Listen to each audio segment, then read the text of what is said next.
All right, I'm going to do a bit of a quick and truncated version of Secretary General's report. Um,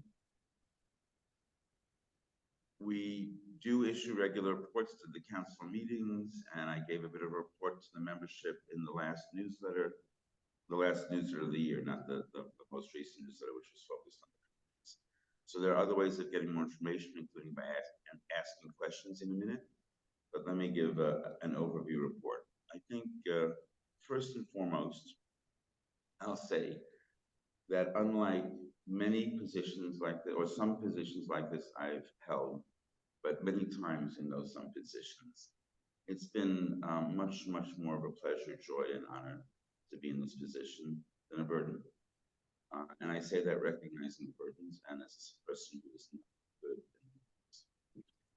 Nonetheless, to be early for this meeting, to be on time, to make sure we run it well, and to organize a conference with all of its headaches, like this one, and all of the pieces. I feel like Ipra is growing because of all of our work and continues to grow. And I think it's an amazing, essential, crisis-laden time to be doing this work. And I feel like we've been doing it well and better. We're working better together. So it has been a joy and an honor. In terms of overall growth and scientific impact, I feel like Ipra has been in many places on many occasions where it was not before. There's one area, frankly, I feel like we have somewhat diminished on, but most every major area of work we have advanced. I'll say the area we've diminished on has something to do with the people sitting right here in the front row. Emily Welty and Matthew Bolton. Emily, who was the previous main representative to the United Nations. We still have an active United Nations team, but it was really hard to follow in their footsteps because, and both of them had to leave, not just the main representation, but the committee itself because of other overriding work within the UN. So we had some meetings, and we're going to look to rectify some of that in the next year. We still have a fairly small but consistent presence at the United Nations within the NGO community, and yet we had a bigger presence some years ago. In every other area, I think we have expanded. In general, scientific appreciations, I have to say my co-secretary general, to be perfectly honest, has been quite inactive in the last several years, a couple of years for sure, especially after the Nairobi conference that she coordinated the in-person part of, though I coordinated the virtual part of. But Christina Tierno has been a consistent contributor to and liaison with the International Science Council, which we've always put as a significant priority. That link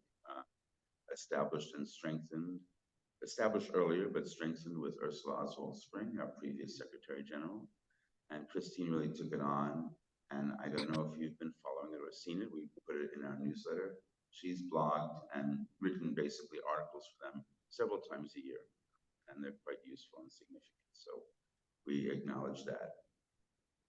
Other areas of scientific growth, in addition to our partnership of sorts with International Peace Research Association Foundation that does the cutting edge support of cutting edge research. We've also had some tremendous growth, probably most significantly in Latin America, where the fairly recent, I won't say new, journal that they initiated some years ago continues to deepen and expand scholarship in that region, but it is not it's explicitly not just a Spanish language or even Spanish Portuguese journal. It's meant to be accessible to all. We've had, just walking in the door, we've had continued relationships with the Social Science Research Council, now finally having them in the house in a very significant and major way. So it's always hard to evaluate scientific impact, but I feel like in general we've made some headway in areas we did not have as strong connections previously.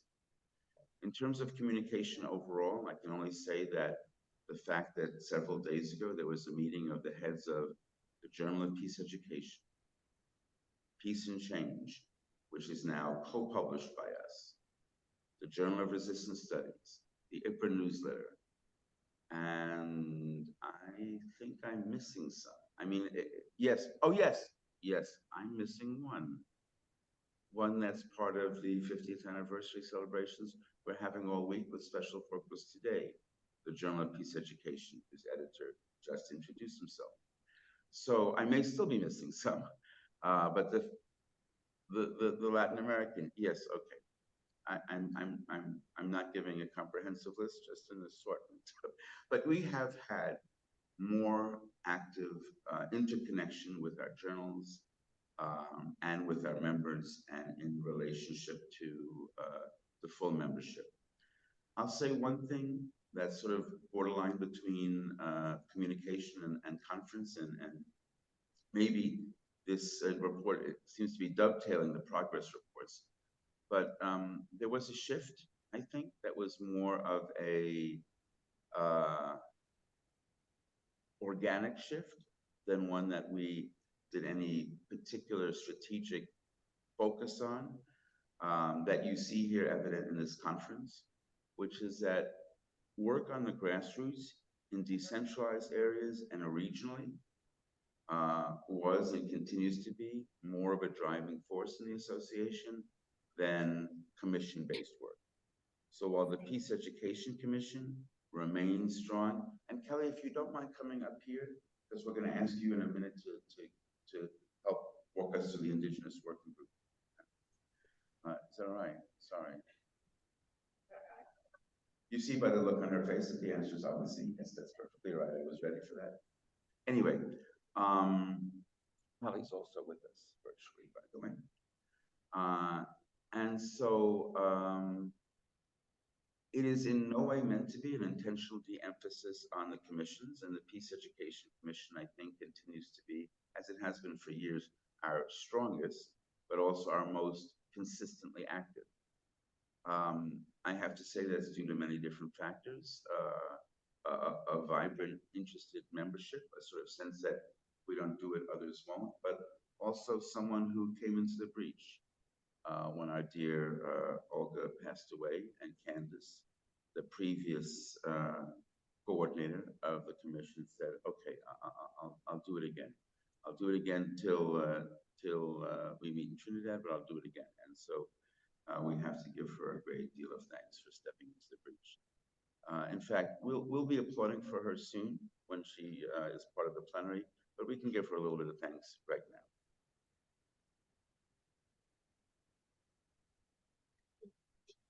So I think we may push one way or another to see what commissions can be vital or revitalized, but I think truly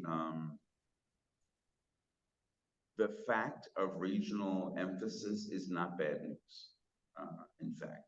And I feel like in some ways, if I were to look at it politically, I'd say there's more of an emphasis of what we used to call commission work integrating one into another, and more of an emphasis on regional work about growth in each area of the world.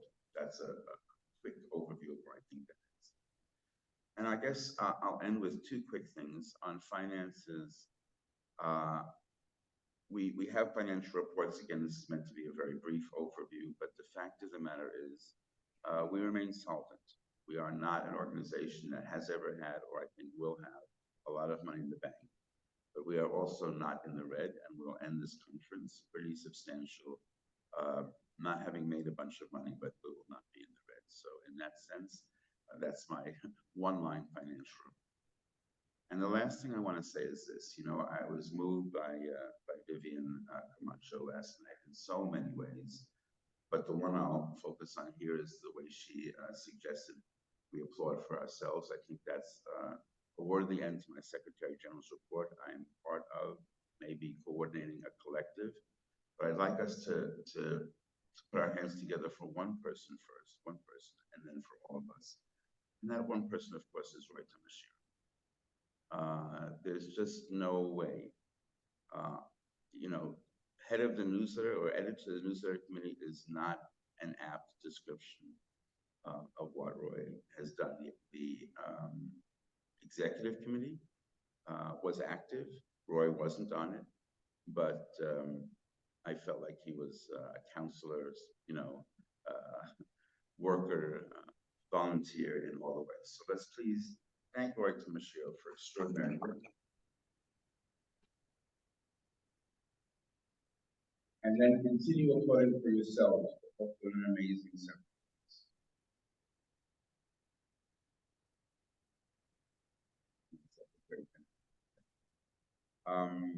We have a bunch of people who came in the room since I started, including also Holly has been on, but Marion Kim from South Africa just joined us. But I think we can't do the go-rounds. Let's just say hello later. And the next thing on the agenda, and I know this got out to some people, maybe not so much out to others, is the Indigenous Working Group proposal. There was a proposal they put on the table. And I'm going to have some here.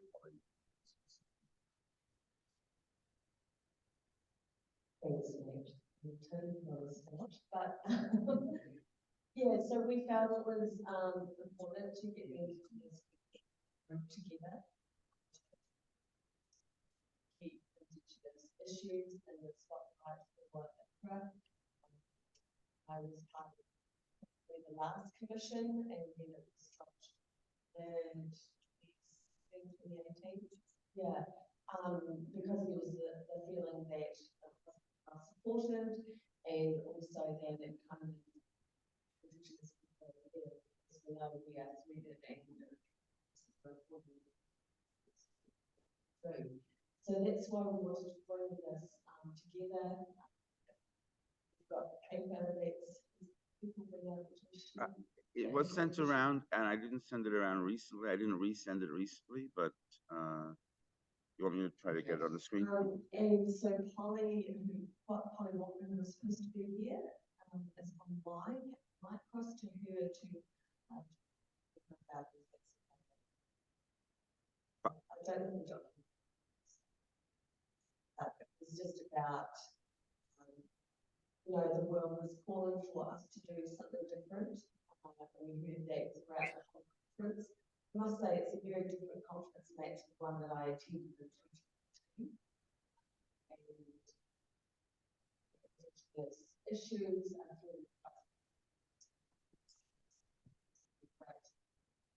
conference, and thank you to those that organised it. And I'll hand over. Yeah, I think it better probably, it would take too long to put on the screen and then people could hardly read it. So better if you could walk us through it and what decisions we need to make today.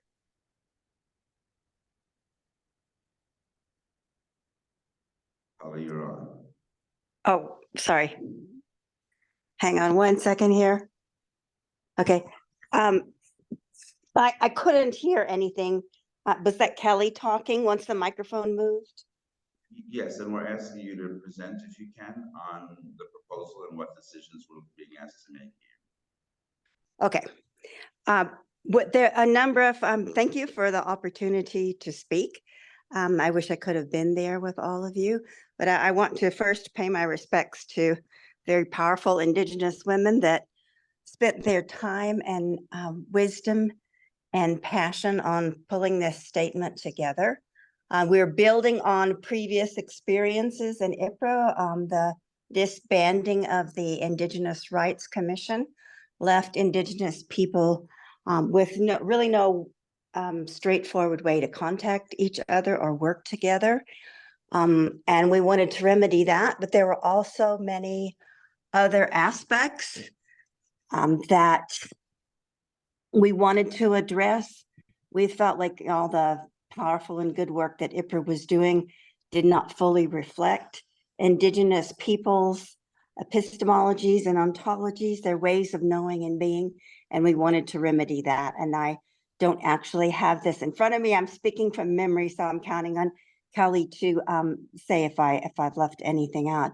But we, first of all, wanted when the Ipra conferences come together, that consultation that be done in collaboration and consultation with the indigenous peoples on whose land that is being held.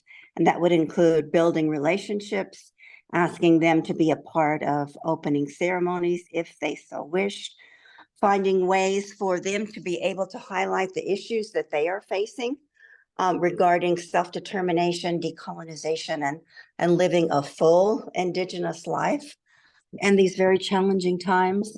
We wanted places for them to be able to gather. A lot of our work takes place through story, through meal sharing.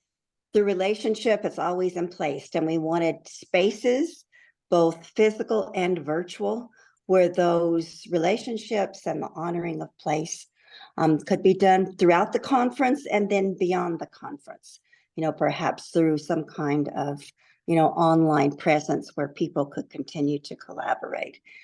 We wanted also to make sure that Indigenous peoples had a voice, not only in a particular space, but throughout Ipra. So that would mean plenary speakers, Indigenous plenary speakers, Indigenous people speaking on plenary panels, and also then throughout each strand, whether it's peace education, or whether it's nonviolence, we wanted each commission to include as many Indigenous people as possible, and for their ways of knowing and being and building peace to be evident in those.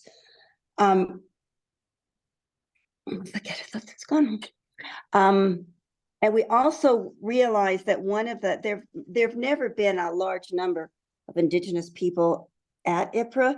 One of those reasons is the financial challenges that many Indigenous knowledge holders and experienced peace builders hold. And we would like for Ipra to find ways to support more Indigenous people to attend the Ipra conferences. And we would like to continue the working group in a fuller sense of, I know there's some seats that were opened on the Ipra Council for Indigenous people. We would like to know who's going to fill those seats. And for that, could that be I'm not sure, would that be a collective voice? Will it be individuals? But we would like to see that commitment to ongoing representation. And I think it's a part of decolonizing Ipra, and with all the fine work that Ipra's done, there still is work to be done in redressing the injustices that Indigenous people around the world have faced and continue to face on a daily basis. And Kelly, please fill in anything that I left out. Thank you. Thank you, Pauline. I want to first make a quick comment and then take questions and then see if we can affirm this proposal in its full spirit. The comment is this: I think we already said as a body that those council seats would not be filled without direction from the working group. So there's no outside process to fill them.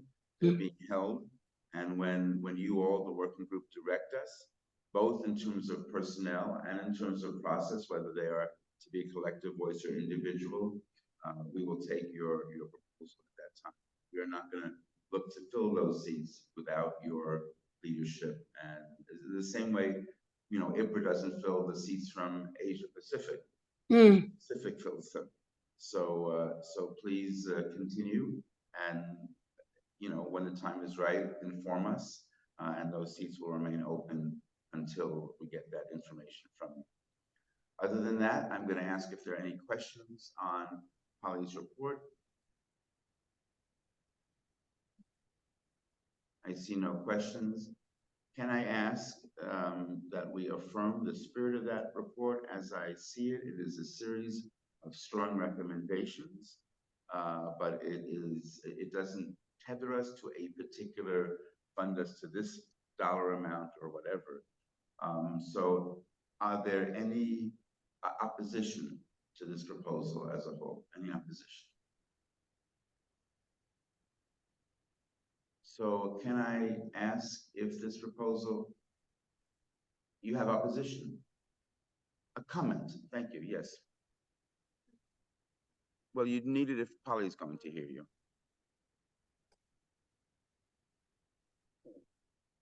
Just wanted to reaffirm the position of Polly. And for us to have been internal to the proposal, I haven't had sight of it. But to look at really how we've identified the indigenous peoples of the world, and when we've classified including the Khoisan and the Sahrawi people as being indigenous and the implications of indigenous people being displaced. So I think for me that is something I just wanted to reaffirm the proposal with the intention of wanting us to expand into that aspect as the issues that evolve from that. Thank you. Say who you are. Oh, why? Because you are Maggie Musami, former member of Parliament of South Africa, and on the list of new African Peace Research Association council members to be approved momentarily. So that's why. Yes, we can apply. Listen, I think it's right that some of you have not seen the proposal, but again, I think asking for an affirmation of the spirit.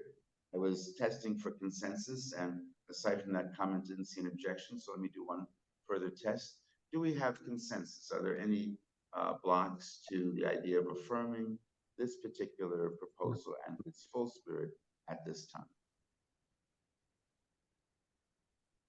Comment, another comment, yes. Thank you so much to pay more attention to indigenous people. I would like us to not forget that who are not mentioned and not defined as indigenous. Actually, most of them are indigenous regarding their needs. And also regarding they sort of in between places. We might actually extend the meaning of in this term. We might work on it, or at least clarify that there is people that want. I really, my heart is for them, and I don't want us. Thank you. Thank you, Maria. Just to comment around redefine addiction, which we deliver.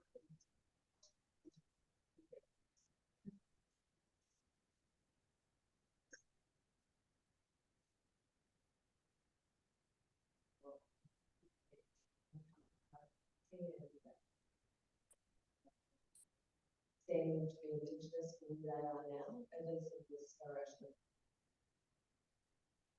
Coming from a position of teaching on university, being colonized.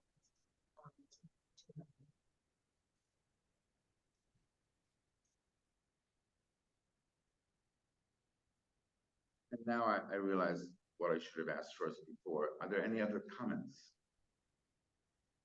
It's nice the way reality reminds us what we're supposed to do.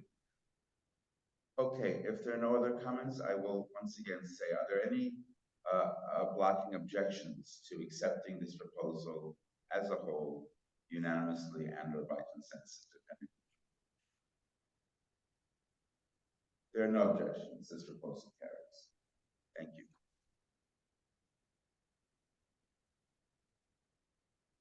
So as we look at the agenda, we see that communications, conference, and finances I covered by way of report. I'm going to ask if there's anyone else central to those issues that have any further reports, and all of you, if you have any questions, and then I will hand the meeting over to Rajiv Thomasina, who will deal with the nominations constitutional proposal, as well as the elections themselves.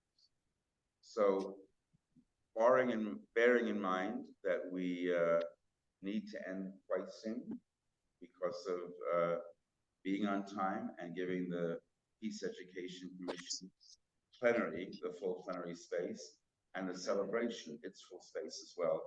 Are there any, first I'll ask for further reports that I left out on communications, conference, or finances. And if there are no further reports and questions, please wait a second, we'll get the mic to you.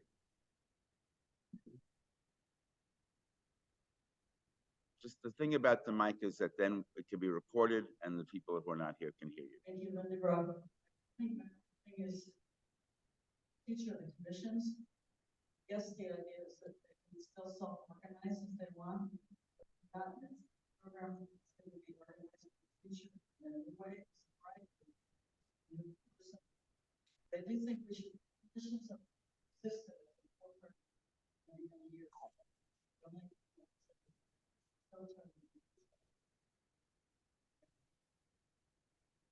don't know, and I think the program went well the way it is.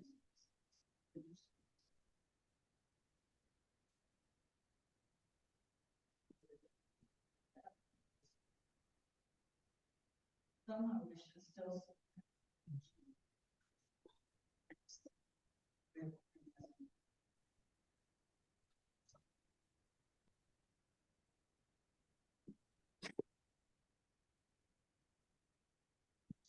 So I would like to second that. I really want to reiterate that what happened at this conference happened organically. It became clearer and clearer some months ago that that was what was happening. And the idea of pushing commissions that were inactive to do something they weren't doing, to fill a thing in the conference that didn't need filling, didn't make sense. But in no way was it a decision to de-emphasize the commissions or to organize conferences in the future this way rather than that way. And I actually think it sends a message to Secretary General's office and all of us to really work on building the commissions that want and need some support to be built, and letting go those who may not, and maybe as a body, maybe as a council at least, looking further in advance of the conference organizing as to more explicitly what we want to do with the next conference, given wherever the next conference is. So I think Linda's comments are really important and very well taken, and exactly what we should be doing and being conscious of in the coming years. Thank you. Are there any other questions? Again, I really want to be mindful of time, so are there any other urgent questions about any of these issues? Another reason why it was important to announce yourself. Thank you very much. I am Maggie. I just want to check on the constitutional proposal. Are we now making the proposal into an advisory, or will that come post facto with the elections, the next meeting? No, that's coming up next. And it'll be run after, just after. For the advisory process, maybe in this one, the advisory council. Oh, that's in terms of Ipra, not Ipra. That's an Ipra. So, yeah. Okay, any other questions? Okay, seeing none, I'm going to thank you again and hand over the meeting to Rajiv Timosina. And yeah, excellent. Thank you. Okay.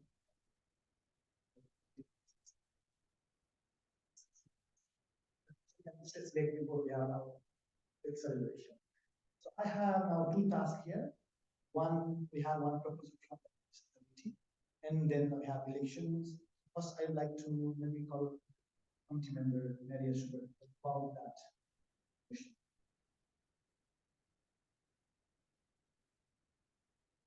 Yes, so the election committee. And since the wording is very Article 11 usually defines the whole order.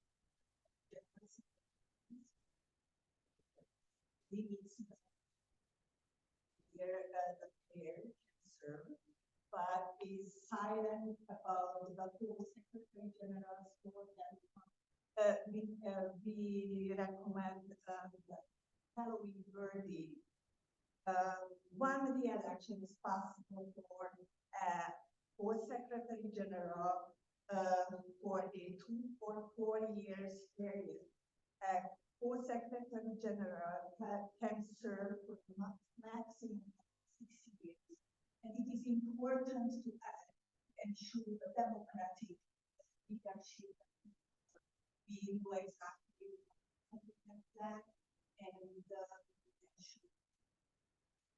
person can fulfill their role in they will only exist here, but they will also I don't know if you want to take over point at this. Yeah. So I'm asking you if you need me to repeat. There are two important data in it. What we recommend to add to Article 11. One re-election is possible for a 2 or 4 years period. This is the one, the first. Already there. And then the second is a co-secretary general can serve for a maximum of 6 years. So Thank you.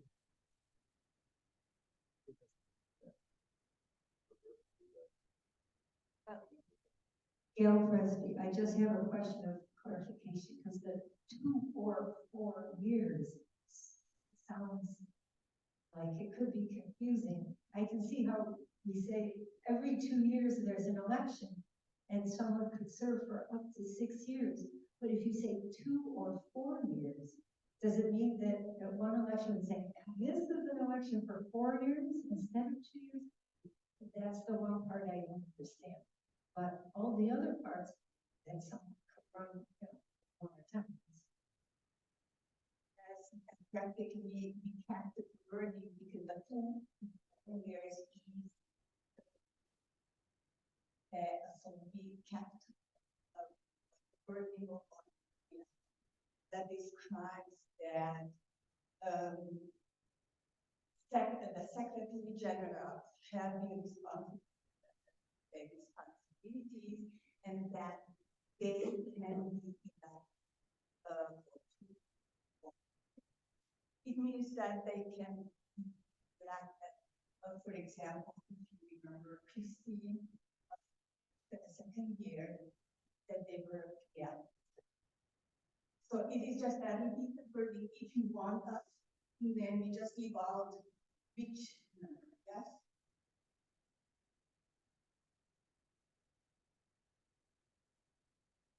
And about my recollection is that we used to have a secretary general for 2 years. That was one person because they were the responsible and they have a site in order to. At some point, co-chairs, and then they have co-chairs for 4 years. So if it's one person, it's 2 years. If it's 2 co-chairs, then it's 4 years, and one of them is responsible.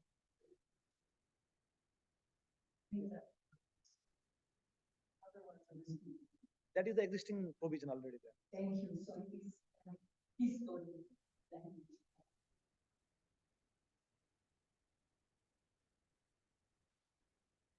Yes, right.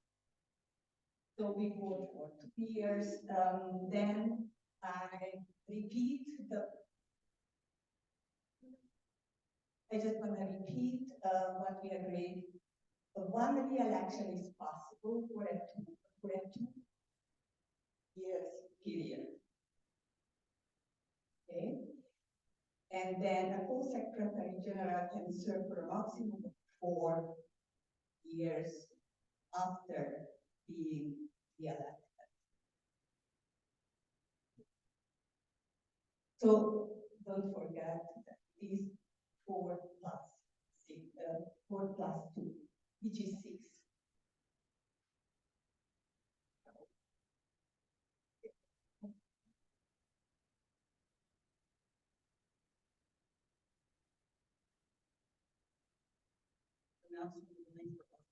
Running for a 2-year term as an individual, if they're running with a co-chair and they were together.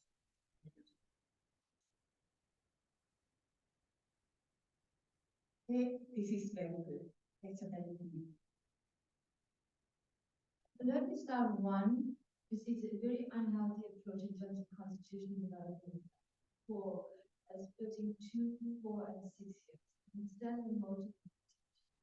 But what you're doing is you're giving the co-chair 6 years and you're giving the chair the option of 2 or 4 years. And then that creates some kind of dichotomy which may have been intimidating me, and I'm just saying, can I finish? I would say it would be more prudent constitutionally if you give the general secretary 4 years. With a co-secretary having 4 years with the possibility of extension or re-election, or then 6 years, if that is the case. I just want to understand the rationale of 2, 4 to 6, because that creates, it means it's just sitting for a conference purpose and not for having the kind of content-driven intention of the Constitution. But it also has implications of the membership and voting in terms of decisions that must be taken in terms of constitutional.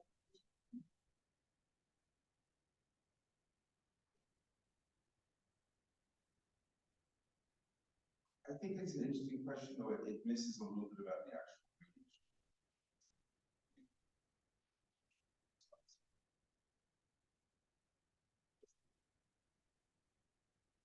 I was aware of this process and appreciative of it, because I think it,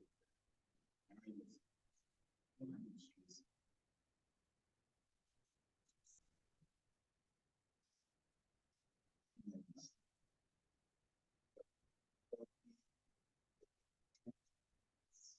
wasn't motivated by what I'm about to say. It both answers your question and creates a new dynamic. I think most of us. Because what it means, what it sets up as a potential, is that we can have secretaries general come in somewhat staggered. For example, as is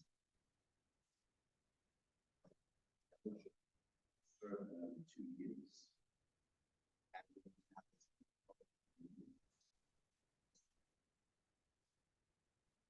And in fact, serve for 2 or 6 still do elections.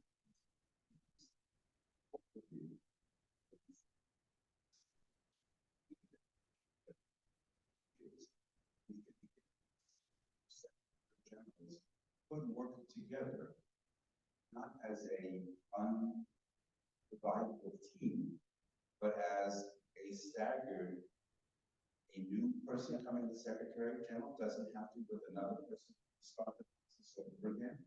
Christine and I do. But in fact, there could be some mentorship process and not that person running as co-secretary general. Not taking much, needs any mentoring. There's a process why it could be staggered. Every 2 years or so, there could be one and then.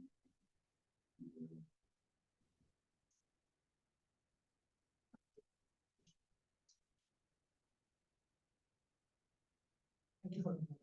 Also, I think we have some instances here last time we were with, we have like finished one term of one pair. Can it took almost 1 year to hand over the data and so on. It took many like more than 1 year to set up all the structure financial systems. So it also helps to kind of like represent the gap. I think it's also important to, the intention has always been that there would be the capacity for a re-election. But since there's the difference between individuals doing it for 2 years, which would run for re-election and end up with 4 years, and then co's do it for potentially 4 years, a re-election in that case would that mean that somebody might be serving 8. And so this is clarifying it so that re-election would that be. Thank you, yes. That was, I think, the provision was there. It is already stated that if one person is running 250 years, and if 4 like chair running, it's not clear. Either it's for only 4 years or 8 years. That's why we have to leave it with 6 years. We have that limitations. So the person will not go 8 years.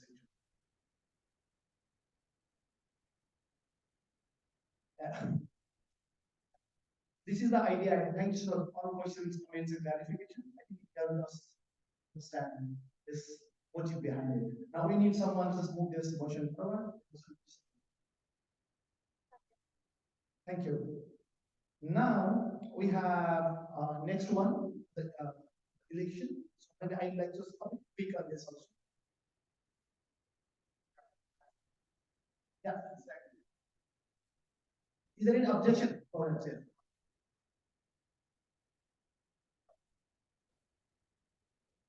So then shall we pass it?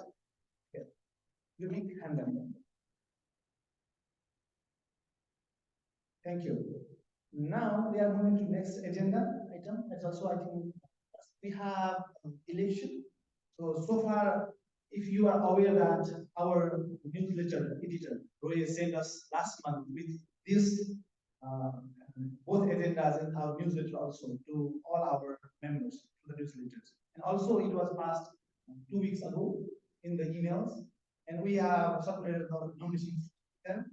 There are like two elements here. As a business meeting here, we have to elect our new leaders, the co-secretary generals or one secretary general.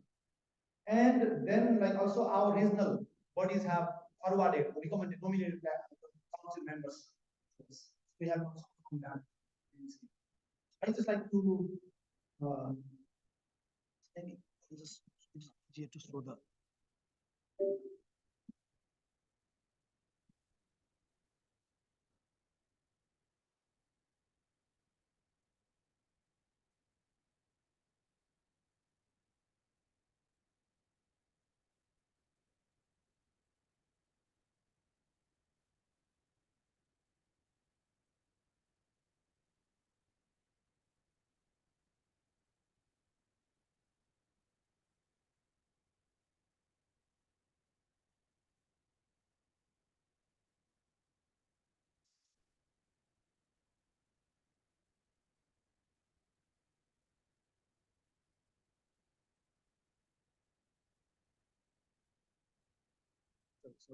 so we have received two names for the secretary generals. One is Maria Teresa Munoz from Argentina. She is also former claim leader. Is there, and also the Matt Meyer from USA, from the BDC side. So we have only these two persons as a nominations candidate for this election. Also, we have this was also decided.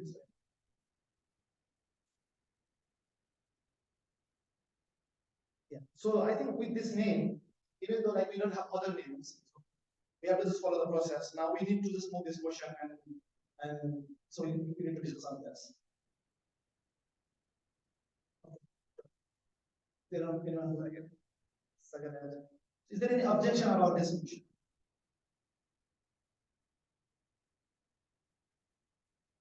No. So shall we just announce and to pass the motion? So unanimously with consensus, then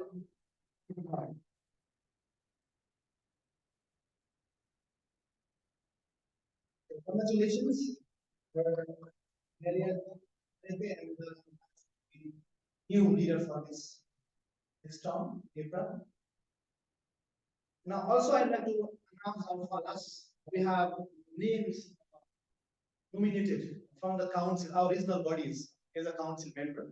So we have 2 male and 2 females, as well as 1 ex officio from each of the regional bodies. We received those names. I'm going to read out those names and we have to affirm that also from this meeting. So from Africa, we have Apria, we have 5 names. One is Samsudin Bolatitu from Nigeria, Uganda. We have George Mutsalema, Tanzania, Jacinta Wende Meyu from Kenya, and Magdalene Munasami, South Africa. So these are the council members from Africa, and we have Charles Washike as a Africa ex-officio representative from the. And we have names from Asia Pacific: Aslam Khan from India, Liu Cheng from China, Kelite Maithara from New Zealand, Romana Mehdi from Pakistan, and Rajat Timal Sinha, myself as a ex-officio Asia Pacific. And we have names from North America, PGSA, Hakim Williams from USA, Anthony Des from USA, Maria Stewart from USA, Elaine Villencourt from Canada. We have ex officio, I think still is wait for that because they have said they will send the name chosen after chosen by the PTSU. And we have from South America, Esteban Ramos from Honduras, Ramon Blanco from Brazil, Garinia Penco from Chile, Yereli from Honduras, and we have Marcela Aguilera from the clay representative ex-official. We have names from Europe, Anusa Petrosyan from Armenia, Miri Tinishu from Finland, Ruto Besa from Finland, Bram Day Smith from Belgium, and we have Ilaria Tuki as an ex-official. These are the names we received from regional bodies. So I like to propose like discuss agenda to move forward and anyone who would like to anyone to second? Is there any objection about those names or like we consider these nominations from those bodies? Okay, then let's give a big applause to this possible motion. I think in of this election process, finishing the time. We have only 2 minutes to finish the session. I just like to call Matt and Mary to the dais just to give brief speech before we conclude this. Yeah. Very brief, 2 minutes. So we can start. No, it can't be 2 minutes. We have a peace education mission program starting in 2 minutes, so it has to be 30 seconds. But Matt, say come up here. Let's take a photo and say we accept. For me, with tremendous thanks, this particular. It's very difficult for I think both Marite and myself to hear Rajiv say that we're coming here as new leaders. There's nothing new about it, but nonetheless, Marite, I look forward to it. Well, very. The first thing I have to do is to improve my English. No? I can understand you all. Perhaps I cannot speak so well because I do not have a good English. But I am going to improve English. Hope you are going to improve your Spanish. Because English, Spanish is spoken nearly all over the world. So that's first. I have to say thank you, Matt, thank you, Rajiv, but especially thank Marcela and Esteban that they supported me in claim during 5 years. And well, I'm very emotional. I was listening to you these days, and I was in each of you. I was in each narrative, in each story you brought here. And I'm very emotional. Perhaps I wanted my father to be here because from his story, I'm here with you. And I hope to work with youth people of Ipra. And they have to interconnect between the regions. We cannot continue working each region separately. We have to meet, Clay, EJS, Ipra, Europe, to work together. Because peace is needed, and a new world is needed, a new normalcy is needed for our children, grandchildren. So thank you, you all.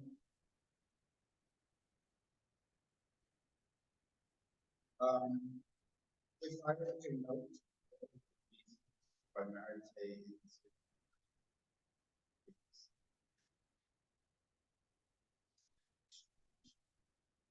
we ask officially if there's any other business that needs to be addressed here at this time. So this biannual administrative Ipra meeting is now closed. Thank you for your report. New council is meeting.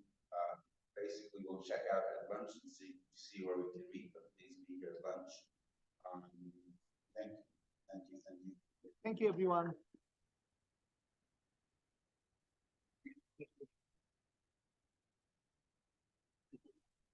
We need to take person to that.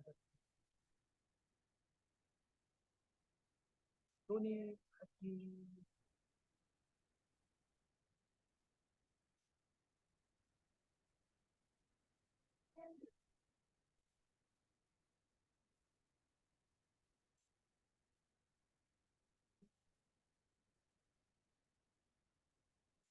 is correct.